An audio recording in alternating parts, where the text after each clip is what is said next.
Kurnool Telugu Desam party నాయకులు కాసపోగు సంజన్న హత్యకు సంబంధించి సమగ్ర విచారణ చేసి దోషులను కఠినంగా శిక్షించాలని ఎంఆర్పీఎస్ ఎంఎస్పీ రాష్ట్ర నాయకులు డిమాండ్ చేశారు. ఇక ఎంఆర్పీఎస్ వ్యవస్థాపకులు మందకృష్ణ మాదిగ ఆదేశాల మేరకు ఎంఆర్పీఎస్ ఎంఏఎస్పీ రాష్ట్ర నాయకులు కర్నూలులోని సెరీనగర్లో నివాసం ఉంటున్న సంజన్న కుటుంబ సభ్యులను పరామర్శించారు. ఈ సందర్భంగా హత్య జరిగిన ప్రదేశాన్ని ఎంఎస్పీ రాష్ట్ర అధ్యక్షుడు డాక్టర్ వైకే విశ్వనాథ్ ఆధ్వర్యంలో ఎంఆర్పీఎస్ నాయకులు పరిశీలించారు. సంజన్న హత్య వెనుక రాజకీయ కుట్ర దాగి ఉందని విశ్వనాథ్ మీడియా సమావేశంలో తెలిపారు. పోలీసుల నిర్లక్ష్యం కారణంగానే సంజన్నను వడ్డే అంజే దారుణంగా హత్య చేశారని తెలిపారు. సంజన్న హత్య ప్రత్యక్షంగా పరోక్షంగా కారణమైన వారందరినీ కఠినంగా శిక్షించాలని ఆయన డిమాండ్ చేశారు.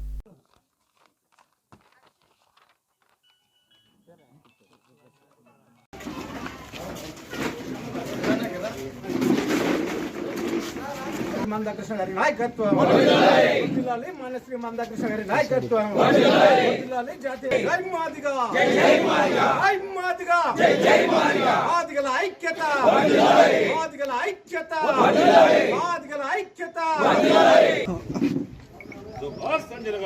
పైన వారికి నివాళులు అర్పించి వారి కుటుంబానికి మనోధైర్యాన్ని నింపి జరిగిన సంఘటన పైన పూర్తి స్థాయిలో విచారణ జరిపించడానికి, జరిగినటువంటి నేపథ్యాన్ని ప్రభుత్వం దృష్టి తీసుకెళ్ళడానికి మేము ఈరోజు ఇక్కడికి రావడం జరిగింది. మాదిగ సామాజిక వర్గానికి చెందినటువంటి కాశీపోగు సంజన్న మాదిగ గారు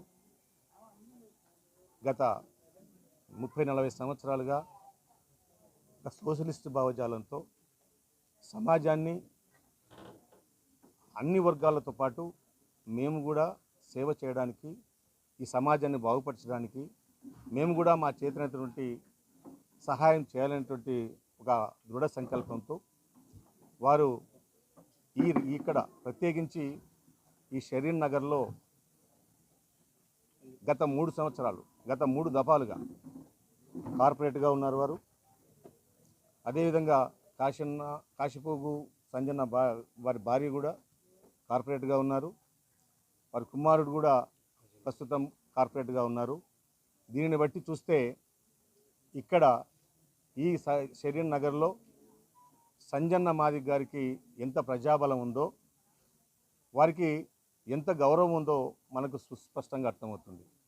సహాయం చేస్తూ అందరికీ కూడా అండగా ఉన్నటువంటి కాశీపోగు సంజన్న హత్యను మాదిగ రిజర్వేషన్ పోరాట సమితి మందకృష్ణ మాదిగ గారి నాయకత్వంలో మేము పూర్తిగా దాన్ని ఖండిస్తున్నాం. దీన్ని పూర్తిగా ఖండిస్తున్నాం. ఇలాంటి వాటిని ఎదుర్కోవడానికి మాదిగ సమాజం ఇప్పుడు ముందుంటుంది.